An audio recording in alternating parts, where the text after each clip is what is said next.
kembali lagi bertemu dalam pelatihan pengolahan sampah. Sobat lingkungan, bagaimana kabarnya hari ini? Semoga kita selalu diberikan kesehatan dan tentunya kelancaran rezeki serta tentunya kita juga tetap harus semangat ya mengikuti pelatihan pengolahan sampah kali ini. Masih dengan jargon kita Clean Today, Better Tomorrow. Pada pertemuan kita kali ini kita akan melanjutkan pembahasan mengenai pengolahan sampah, dan topik kita pada kali ini adalah proses daur ulang sampah kaca. Nah, sobat lingkungan, mungkin kita udah tahu ya kaca itu seperti apa. Kita banyak menemui sampah-sampah kaca seperti halnya dari botol-botol bekas minuman ataupun sampah-sampah perabotan rumah seperti gelas, piring, ataupun cermin, ya, kemudian lensa dan lain-lain. Itu merupakan limbah-limbah kaca. Dan limbah kaca, sobat lingkungan, ini termasuk ke dalam limbah anorganik yang sulit terurai di lingkungan. Oleh karena itu, penting sekali untuk kita bisa memanfaatkan limbah kaca dan memprosesnya dalam proses daur ulang kaca. Nah, sobat lingkungan, seperti halnya sampah anorganik lainnya, kaca juga ini merupakan salah satu sampah yang sebenarnya memiliki nilai ekonomis apabila kita bisa memproses limbah ini dan kemudian membentuk kembali menjadi produk baru. Nah, daur ulang kaca ini akan mendukung proses pengurangan sampah kaca, terutama sampah-sampah limbah kaca, kemudian juga dapat mendukung proses pelestarian lingkungan. Nah, akan tetapi di sini sebenarnya apa sih kaca tersebut ya? Nah, kaca tersebut merupakan bahan padat yang transparan yang sebenarnya terbuat dari pasir silika, soda, kemudian kapur serta zat aditif lainnya.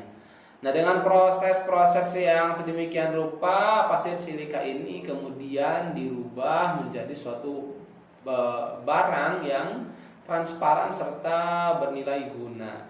Nah, itu ya. Jadi barangkali sobat lingkungan ada yang menyangka, oh ini kaca itu terbuat dari apa ya? Ternyata bahan utamanya adalah pasir silika, sobat lingkungan semuanya. Kemudian mengapa penting sih untuk proses daur ulang kaca ini? Ya penting sekali karena tadi sebenarnya kaca ini ya merupakan limbah dan tentunya akan membantu mengurangi limbah yang masuk ke TPA. Kemudian yang kedua, karena kaca juga dapat didaur ulang menjadi produk baru, ini akan membantu mengurangi pengambilan sumber daya alam, sehingga disebutnya sebagai konservasi SDA ya. Nah, kemudian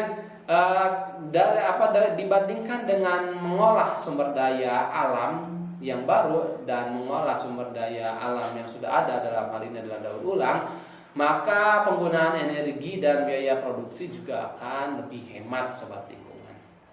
Nah, sobat lingkungan, untuk pengolahan sampah kaca dalam proses daur ulang ini memiliki beberapa langkah.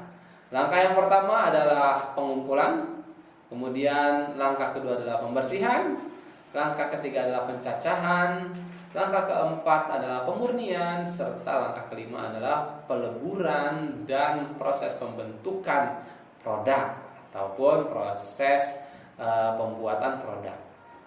Nah, sobat lingkungan, yang pertama tahap dari proses daur ulang kaca atau limbah kaca adalah pengumpulan.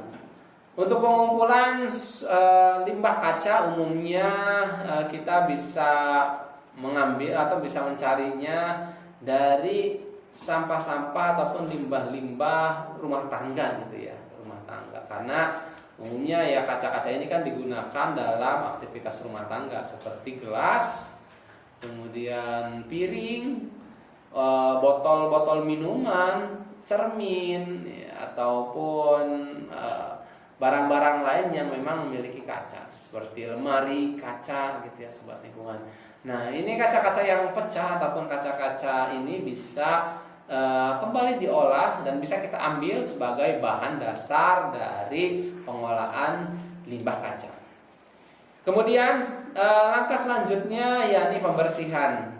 Pembersihan ini meliputi pencucian dan pemotongan. Untuk pencucian umumnya ya kita akan membersihkan limbah kaca ini dari kotoran-kotoran yang menempel pada kaca. Termasuk juga logo-logo yang biasanya memang menempel pada kaca tersebut, ataupun cap dari merek-merek tertentu yang menempel begitulah, seperti pada halnya minuman, botol minuman itu ada logonya, maka harus kita bersihkan semaksimal mungkin.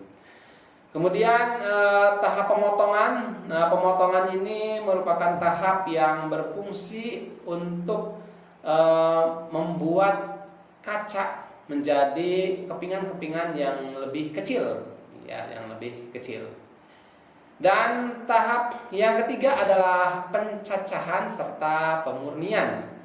Untuk pencacahan ini merupakan tahap yang lebih detail ataupun lebih sederhana daripada pemotongan, di mana pencacahan tersebut digunakan ataupun dilakukan agar kaca-kaca tersebut menjadi serpihan-serpihan yang lebih kecil.